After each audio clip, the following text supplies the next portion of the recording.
Hi, welcome to episode 79 of The Corner of Knit and Tea.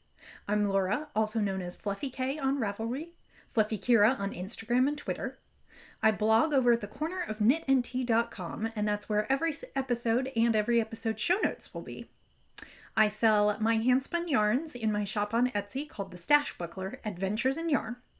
And we have a Ravelry group called The Corner of Knit and Tea. If you haven't come and joined us, please do. Hi! Happy Sunday to you. It is Sunday, March 13th, and I am coming to you in the afternoon. We have had a wonderful weekend. I should say that spring has sprung this week. It has been in the 60s most of the week. We had some rain early in the week, and they kept threatening rain yesterday and today, and so far it has held off. Yesterday was a bit misty. Since they had predicted rain, I declared this weekend kind of a quiet weekend, and I declared yesterday a pajama day, and I actually got up fairly early in the morning and took a shower and put on clean, fresh pajamas and lounged around all day. I plied a skein of yarn, I did a bunch of knitting, I took the opportunity to binge watch quite a bit of the new season of House of Cards, which became available on Netflix this past week. And I just took it as a relaxing day. And then today we had some plans. I think I've mentioned that my husband likes to fly radio-controlled aircraft. And we went out to DeSoto, which is not too far from here, just outside Kansas City. And we watched some races this morning, which was really, really nice. It was supposed to rain this morning, and then they pushed it off to the afternoon. And so we went out, and I think I got a little bit of sun. I feel like I'm kind of pink, because I brought a hat, but then I didn't wear it so much because we were using one of the things that my husband does if he flies a first person viewer with goggles, and he has an extra set of goggles, so he let me borrow them so that I could watch what some of the other folks were doing, because they fly these aircraft with cameras on them so you can see it from the bird's eye view of what's going on. And so I did that, and I kind of got burned because it was kind of glary and bright out, and the sun almost came out a couple times, and it didn't rain, and we left about 2 o'clock, and so far it still hasn't rained, so I'm waiting to see if we will get the rain.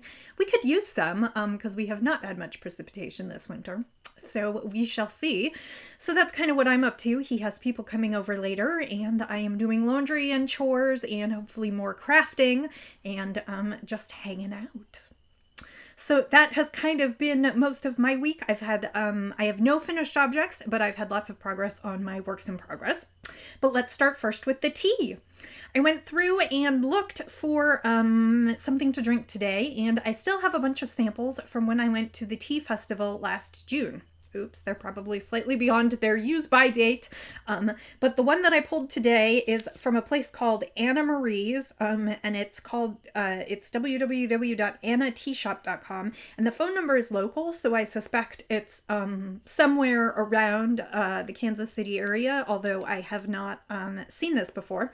And this is a strawberry cream black. And I will put the details for this in the show notes, so if you want to check it out, you can. Like I said, I don't know much about this tea shop.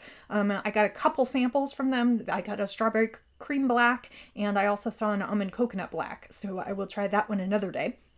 But this is strawberry cream, and it's in my favorite Kansas mug, which is Dear Dorothy, Hate Oz, Took the Shoes, Find Your Own Way Home, Toto. And of course there's a little Toto, but that's my favorite. It's big in the airports. They have t-shirts that say this, and I always think they're kind of funny when you go visit Kansas. So yes, so that is my strawberry cream black. Oh, that's really good. I don't taste the cream so much, but I do taste the strawberry and the black tea. I put just a touch of sugar in to sweeten it, because sadly I have a big sweet tooth. But that is almond cream, strawberry cream black from Anna Marie's at annateashop.com in my Kansas mug. So let's move on to what I have been knitting. Like I said, I have no finished objects. I just have been working a lot on my works in progress. I did get a new bag this week. This is a large bag from Erin Lane, And I was curious to try their bags because they come so highly recommended. I listened to the Knitmore Girls podcast, which if you don't listen, you should give them a try. They are a mother and daughter, Jasmine and Gigi, and they talk about all kinds of good knitting stuff. And they are constantly touting Erin Lane bags. And Erin Lane was having a sale this week, and so this large fabric bag was actually only something like $14.25, and it was $19 with shipping. And it is a great size for a sweater project, which is what it is holding. It is holding my Hilda, which is a pattern by Bristol Ivy.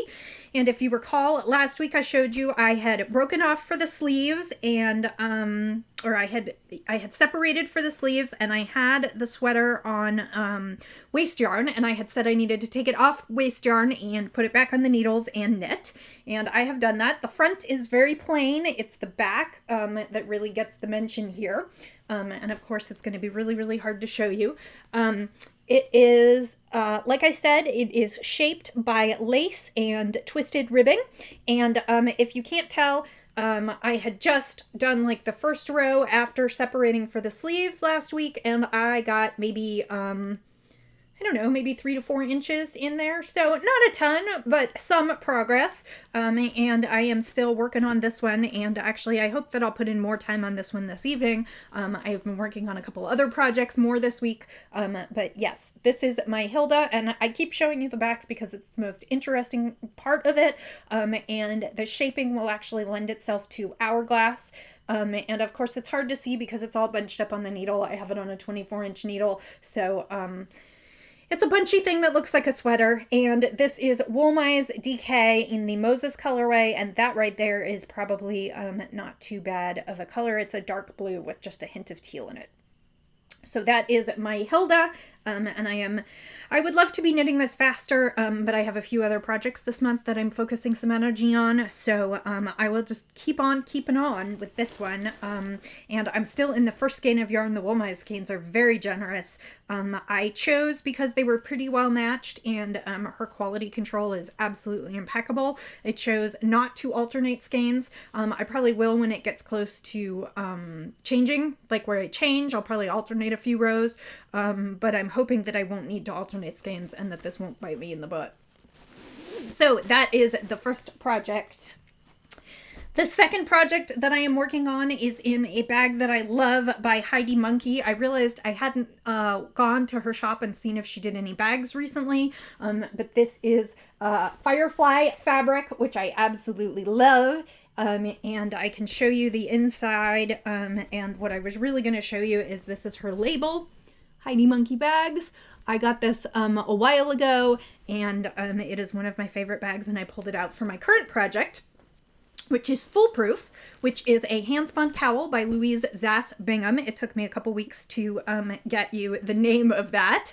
And the Foolproof cowl is kind of a make-it-up-as-you-go pattern. The original sample was knit in 2 colors of, I believe, worsted weight, and she stripes them. But the pattern is written so that you can do any kind of width cowl. And this is you can do it as an eternity loop, you can do it as a shorter cowl, and it's got a really interesting construction. It is a paid-for pattern, so I'm not going to talk too much about the construction, but I decided to use some leftover hand-spun.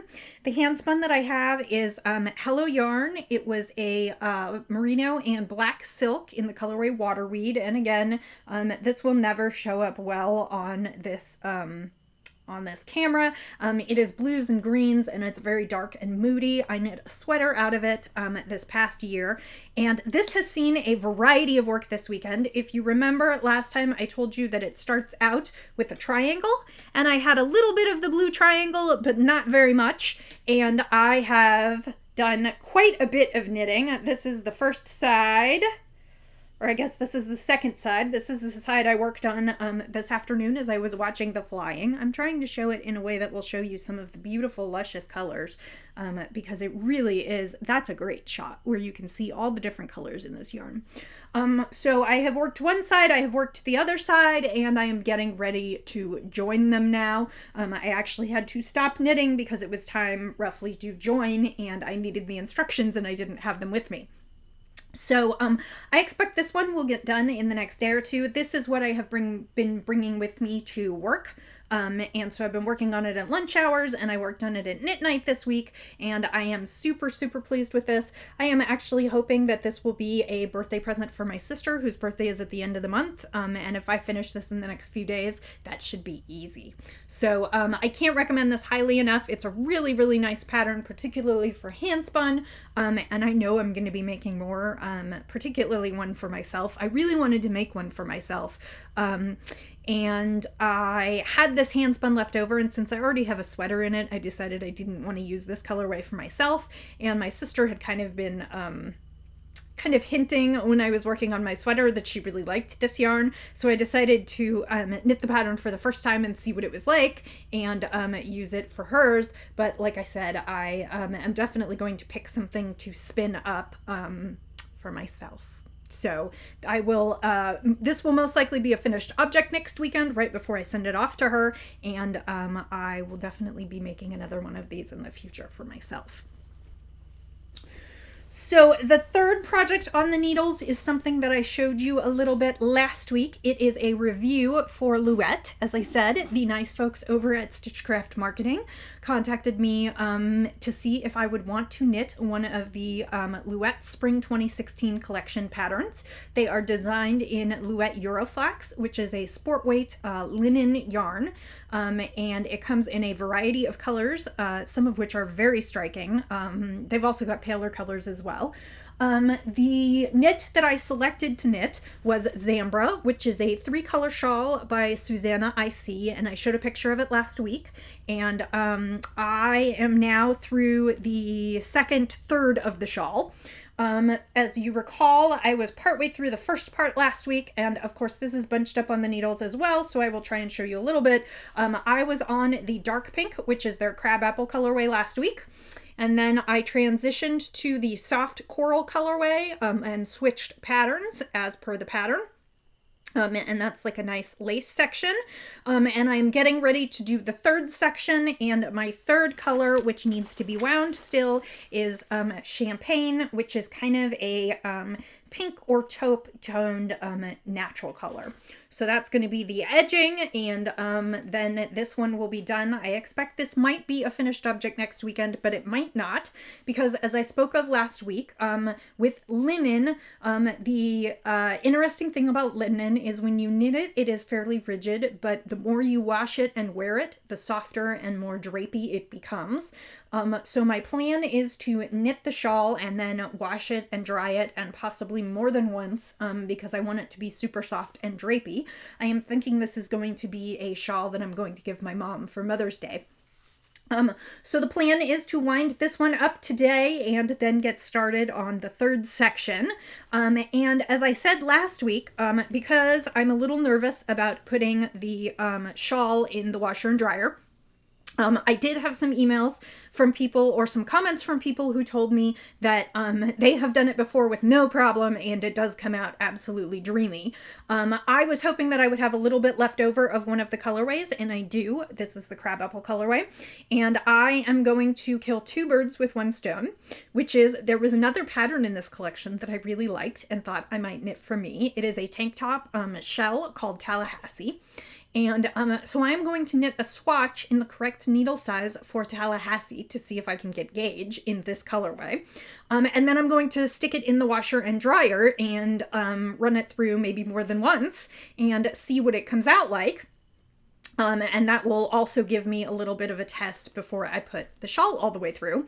And then I may actually end up ordering some of this for myself. So as I said, this is a review, or kind of a showcase knit for Luetta. I will disclose Luetta sent me the pattern and the yarn for free. There will be a review on the blog, and I will do a full review once I finish the shawl and wash it, dry it, and block it so I can show it to you. But like I said, I think I'm about 2/3 done, and I'm ready to start the final third, which is a lacy border. So that is my progress on that. Oops, I lost a few stitches off the needle. Let me just put those back on so I don't lose them. And I am very happy with this knit so far. Oh, and I lost some off the other end too. That linen, man, that is just slippery stuff. So let me feed these back on just so that I'm sure that I don't lose the stitches. It's also because I'm not using a super long needle, so as I stretched it out, I think I just pulled it off the needles.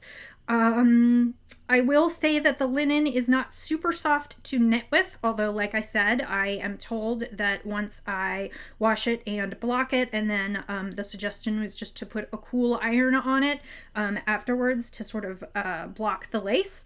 I am told that it softens up and that it will be very nice and drapey, and I am excited to experience that.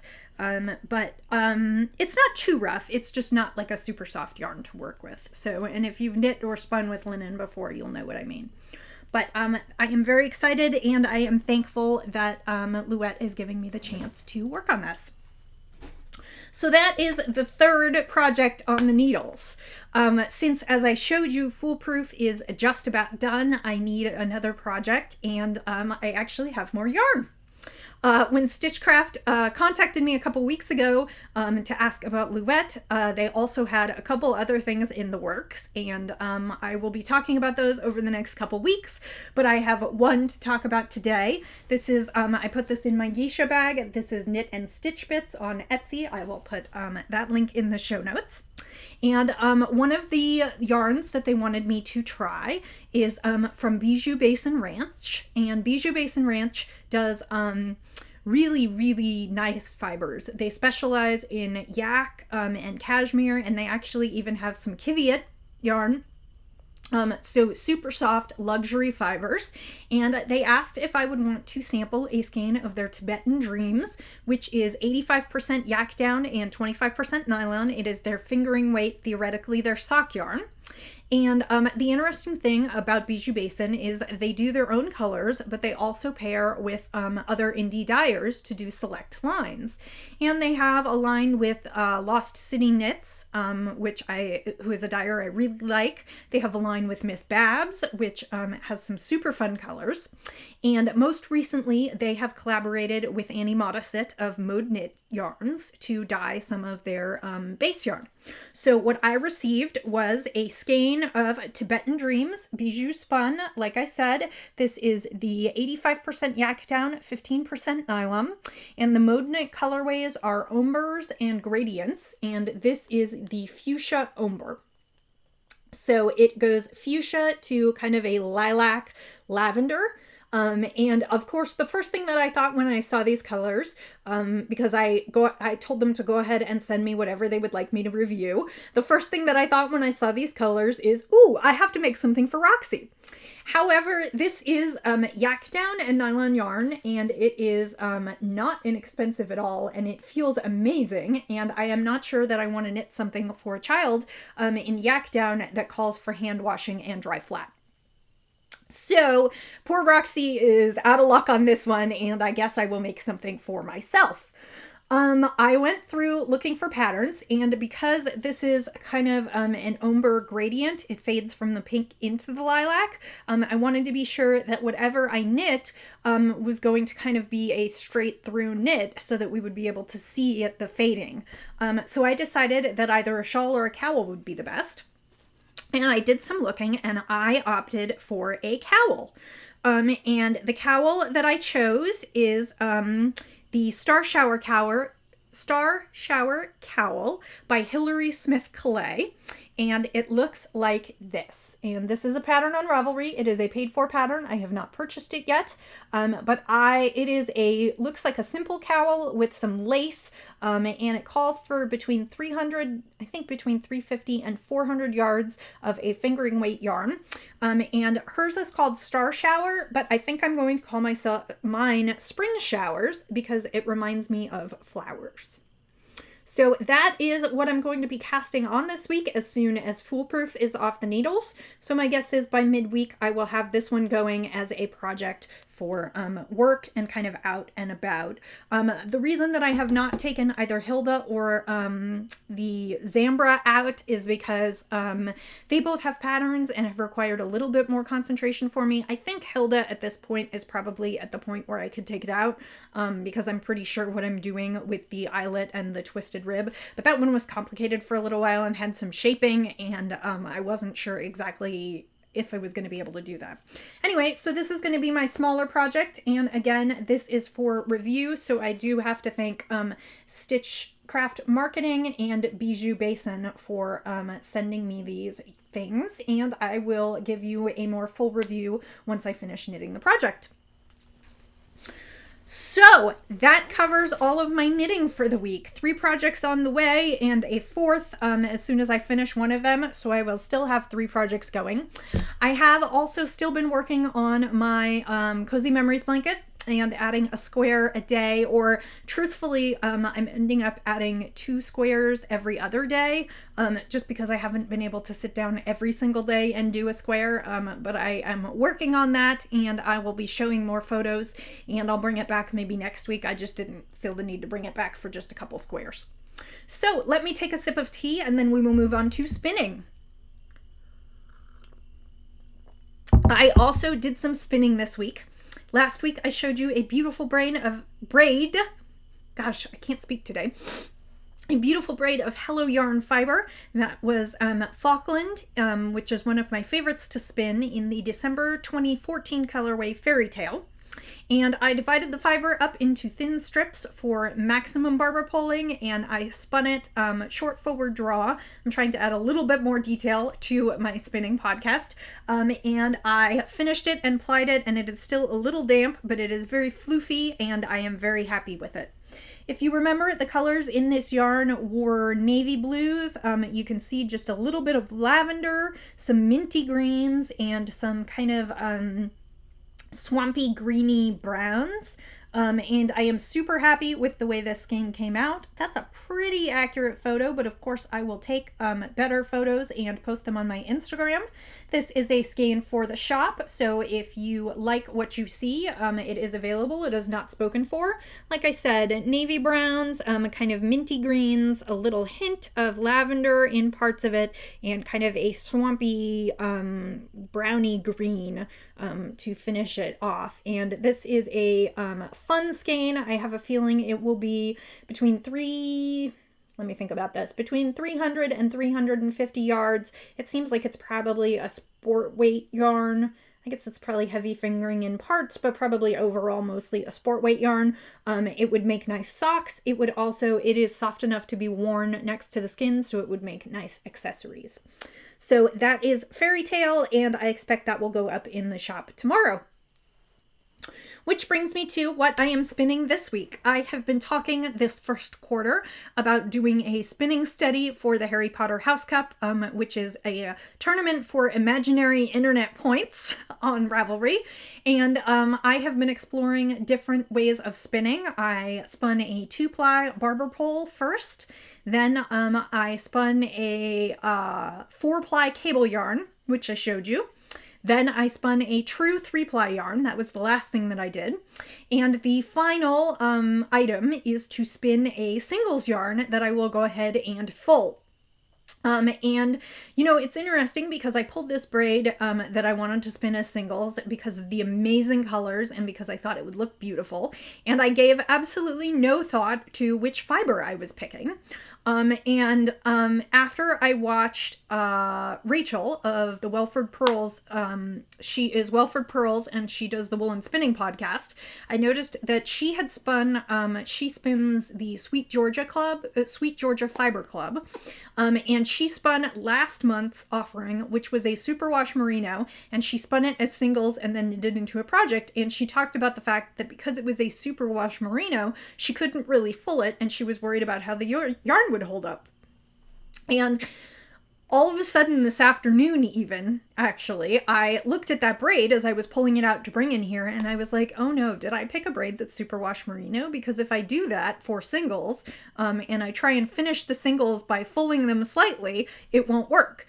But actually, I looked, and it is a braid of organic merino. So it is not superwash, so it should felt a little bit, although I probably could have stood to have selected a slightly longer stapled fiber for doing singles. The concern is that you want it all to hang together because you are only doing a single. You're not actually going to ply it with something to give it some strength. So all that talk to say that the braid that I am going to spin as singles is this gorgeous braid from 2If by Hand. This is a braid that I got when I was in their fiber club. It is several years old and I have been hoarding it, and I decided that I wanted to do it for this project. And this is called Freak Show, and it is teals and reds and pinks and a little bit of purple, and then just a little bit of almost a browny purple there. It's really hard to tell. It looks kind of brown in this light, but the monitor makes it look totally purple. But this is a braid of fabulous color, and actually I was thinking that I may spin it almost as a, I mean, it's not quite a gradient if you look at the way it's braided, but one section, a couple of sections are blue and the rest is really red and pink. And I was actually thinking that I might spin this just straight through so that it's got long color stripes, long color, it's not repeats, but long sections of color. And the reason that I thought I would spin it this way is once upon a time, I had an idea for a shawl pattern that would use singles in large color chunks. So basically a brightly colored braid that you just spun straight through so that it would be stripy. And I may actually, I think I have set aside a month or two over the summer to maybe work on a new design. And so I thought that I could use this one or I have another skein that I spun into singles. So I was thinking about using either or both of these to work on shawl samples. So that is kind of what I am thinking with this one, and this one hopefully I will have to show you next week, all done and singles. So, and I haven't spun singles in a while, but the general advice for singles is to put it on a larger whorl and spin slower. You want to add twist, you want to add enough twist for the yarn to hold together, but you don't want to over twist, because typically when you spin, you add enough twist such that you can also untwist it by plying it. I know a couple episodes I talked about how you usually spin one direction and then you ply the other direction, and plying is sort of the act of allowing your singles to kind of untwist on around each other. And so when you're doing singles and you're finishing them, you don't want to add all of that extra twist, because it will be, your yarn will be super kinky and will have too much tension in it. So, like I said, one of the things that they recommend is that you go large and slow. Typically, I have more trouble with that, given the way I spin. So I sort of cheat it, which is a lot of times I will spin my singles and then I will run them through very quickly. Basically, I will spin a bobbin full of singles, and then I will take the bobbin off and I will put another bobbin on, and I will run them through really, really quickly the other direction, just to remove just a little bit of the twist, and then I will wind them off the second bobbin and finish them. And I have talked about fulling them. Fulling yarn is basically felting it ever so slightly. And with singles, you want to do this because you don't want it to be loose. You really want to set the twist in it. And the way to full is exactly what you would not want to do if you were knitting a wool sweater. You want to alternate dunks between hot and cold water, and you want to agitate it just ever so slightly. So you basically are trying to add just a little bit of fulling, which is a little bit of felting and finishing to your singles. So that is what I will be doing, and hopefully have it ready for you for next week.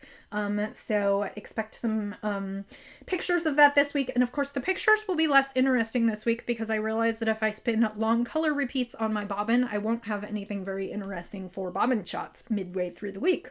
So for those of you who watch those on Instagram, I don't know what I will do midweek this week.